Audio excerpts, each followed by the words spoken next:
దేశాలుగా తగలబడ్డాయి. మీ పాండిత్యాల వల్ల, మీ తత్వతత్వ శాస్త్రవేత్తల వల్ల, మీ సైన్స్ వల్ల కావద్దు.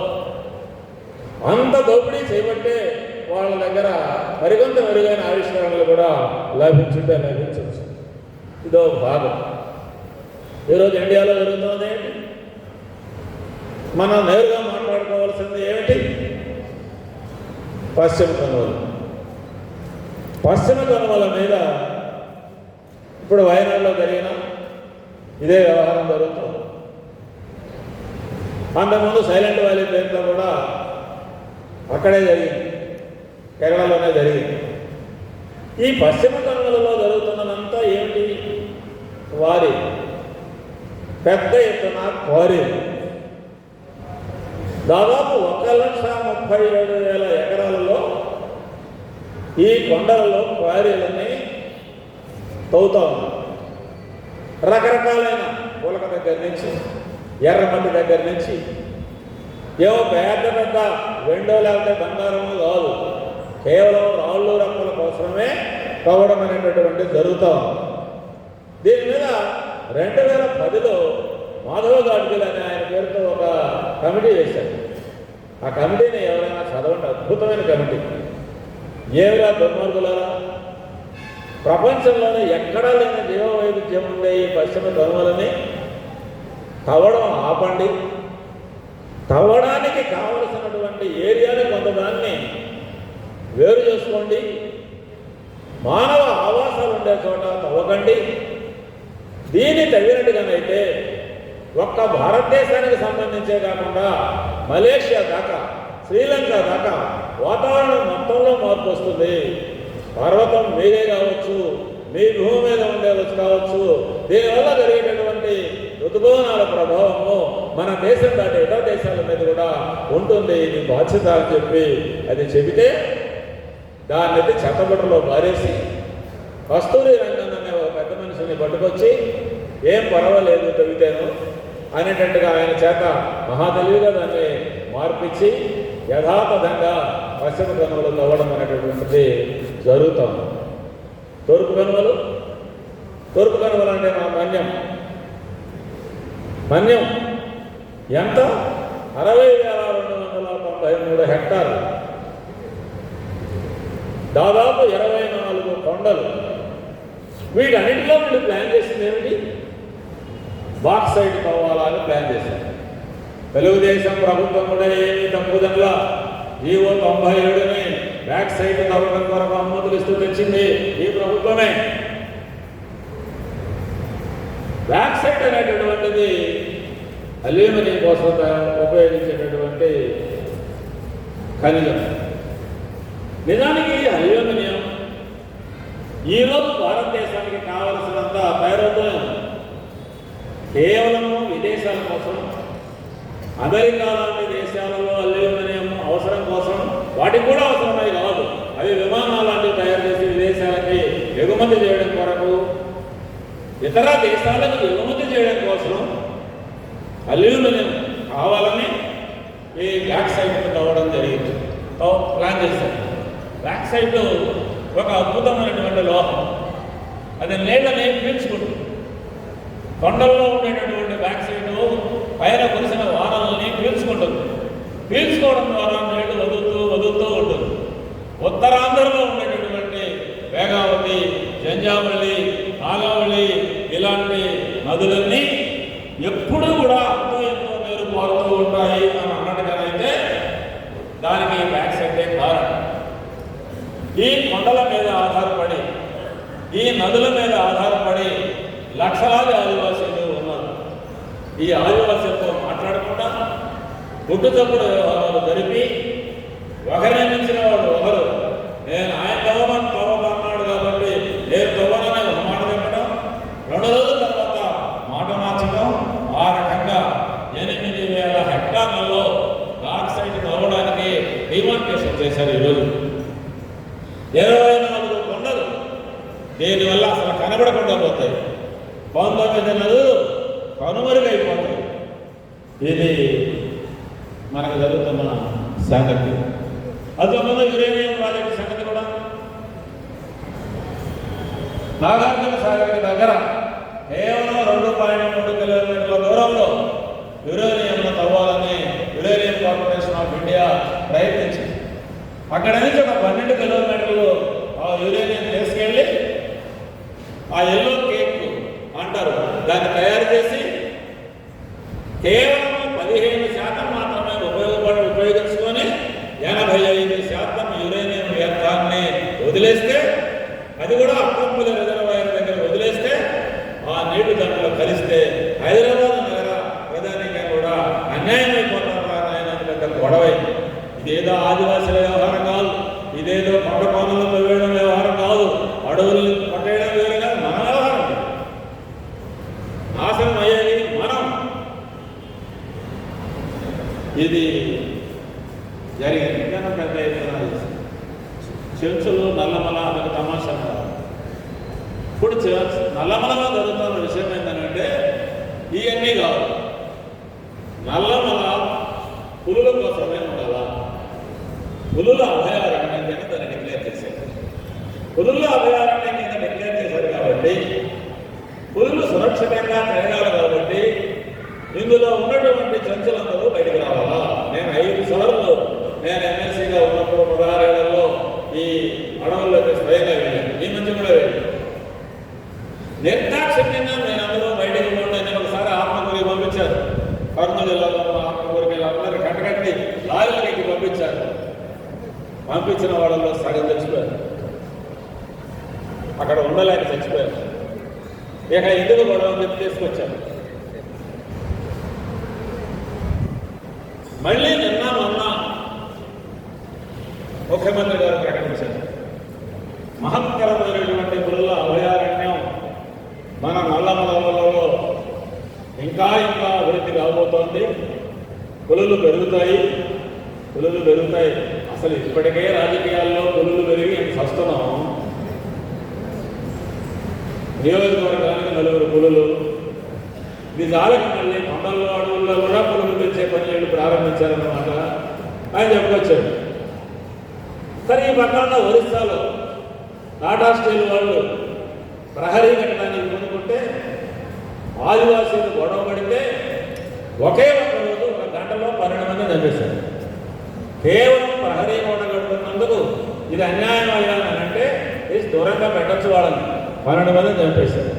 జిందాల్, ఆంధ్రాకు, వేదాంత ఈ 3 కార్పొరేట్ సంస్థలు ఒరిస్సాని ఒక రకంగా చెప్పాలంటే గద్దల్లాగా గోడ కింద పెట్టుకొని ఈరోజు ఉన్నాయి.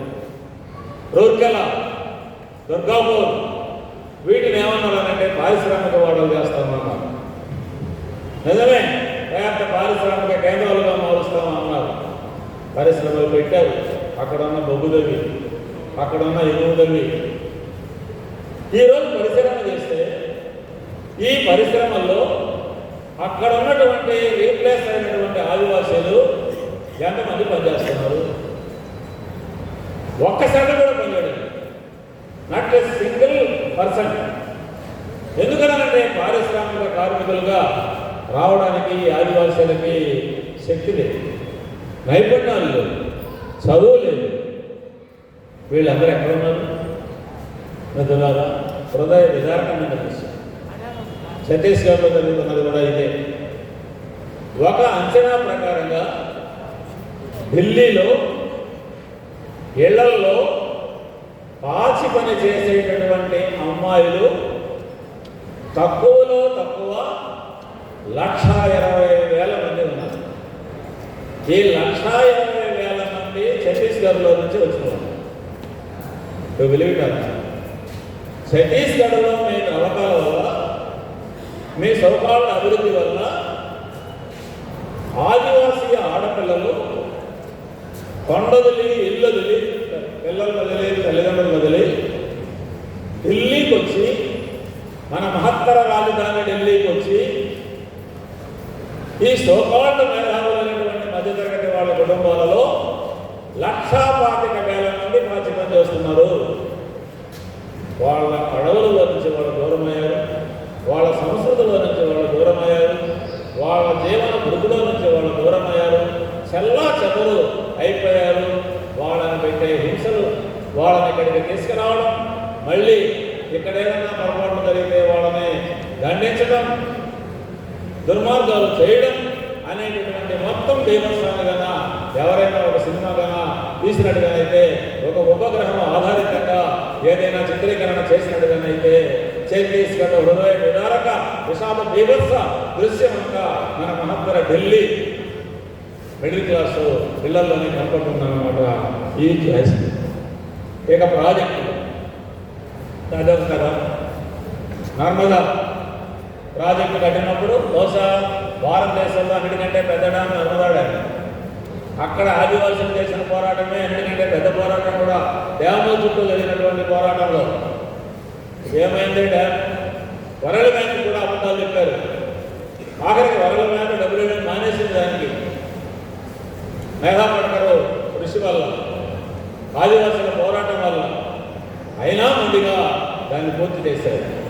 ఇప్పుడు అక్కడ ఉన్నటువంటి ఆదివాసీలంతా గుజరాత్ నగర వీధుల్లో భిక్ష ఎత్తుకుంటూ తిరుగుతున్నారు, పాచి పని చేసుకుంటూ తిరుగుతున్నారు, హోటళ్లలో పని చేసుకుంటూ తిరుగుతున్నారు, దొంగతనాలు చేసుకుంటున్నాం, లేకుంటే తాగుబోతులుగా మారిపోయాయి. మొత్తం వాళ్ళకు ఉన్నటువంటి అద్భుతమైనటువంటి ప్రకృతి మాయ జీవితంలో నుంచి బయట వేసినందువల్ల ఇది జరిగింది. పోలవరం ప్రాజెక్టులో నిన్న మొన్న చెప్పారు 2027 జనవరి కల్లా పోలవరం ప్రాజెక్టు పూర్తి చేస్తామని. 41.5 అడుగుల ఎత్తున ఎంతమంది నిర్వాసితులు అవుతారు? ఎంతసేపు పోలవరం ప్రాజెక్టు మీద చర్చ జరిగితే ఆయన కాంట్రాక్టర్ సరైనది కాదు, ఈయన కాంట్రాక్టర్ సరైనది కాదు, ఆయన గడితే అక్కడ గొప్పబడింది, ఈయన గడితే అక్కడ కూలిపోయింది, దయం ప్రభుత్వం వాళ్ళు మళ్ళీ కట్టాలన్నా దానికి ఎంత ఖర్చు అవుతుంది, ఎంత ఖర్చు అవుతుంది, ఏం పోయింది?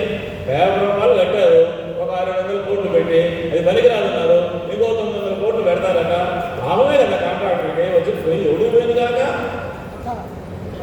ఈ చర్చ జరుగుతోంది. కానీ 7 మండలాల నుంచి, తెలంగాణలో ఉన్నటువంటి ప్రాంతం నుంచి ఆంధ్రాకు వచ్చిన 1,70,000 మంది గిరిజనులు ఎవరైతే ఉన్నారో ఈ 1,70,000 మందికి గౌరవప్రదంగా మేము పునరావాసం కల్పిస్తాము.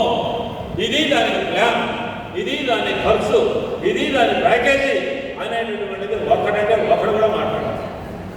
పోలవరం ప్రాజెక్ట్ అంటే దయాభృంగాలే, పోలవరం ప్రాజెక్ట్ అంటే గేట్లు వెంటనే, పోలవరం ప్రాజెక్ట్ అంటే కాంట్రాక్టర్లే తప్ప గిరిజనులు నిర్వాసితులు కాదు. ఒక అంచనా ప్రకారం భారతదేశంలో ఈ ప్రాజెక్టుల వల్ల ఇప్పటికీ తమ ఇల్లు వదిలి 3 కోట్ల మంది వెళ్ళిపోయారు. నిర్వాసితులైనటువంటి వాళ్ళు 3 కోట్ల మంది. ఇందులో ఒక లెక్క ప్రకారం 1 కోటి మంది ఆదివాసీలు.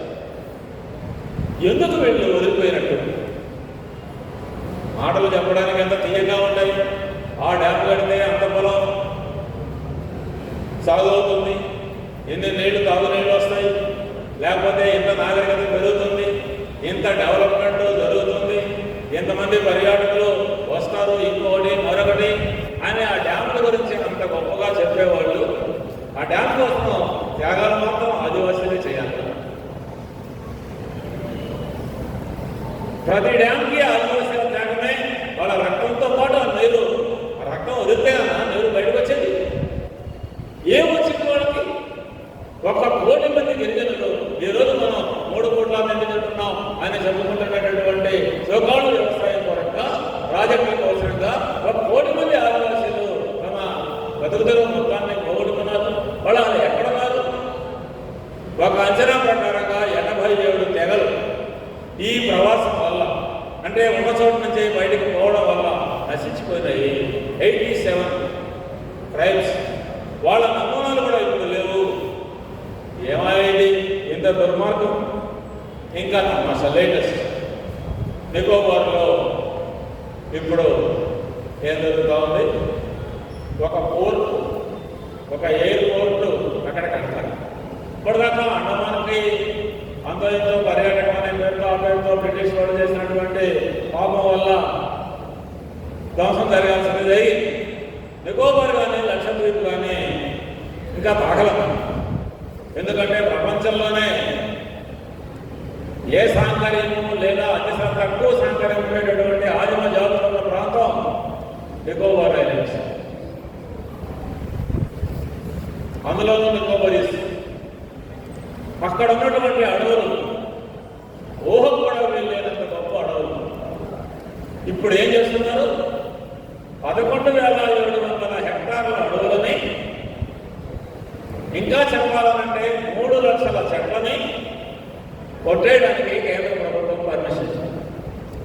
3 లక్షల వృక్షాలు 11,700 కోట్ల హెక్టార్లలో కొట్టి వేయడానికి ఈ మధ్య పర్మిషన్ ఇచ్చింది.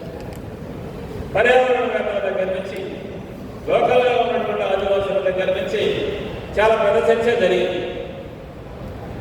దీనివల్ల ఆ వైపున ఉన్నటువంటి మలేషియా, శ్రీలంక ఈ ప్రాంతాలు కూడా నష్టం అనేటటువంటి చర్చ కూడా జరిగింది. అయితే ఇప్పుడున్న ప్రభుత్వం చాలా తెలివైంది. దీన్ని తట్టుకోవడానికి దేశభక్తి అనేటటువంటి బాటం వాడింది. అక్కడ మనం పోర్టు కట్టకపోతే చైనా వాళ్ళు మనల్ని ఆక్రమించుకుంటారు.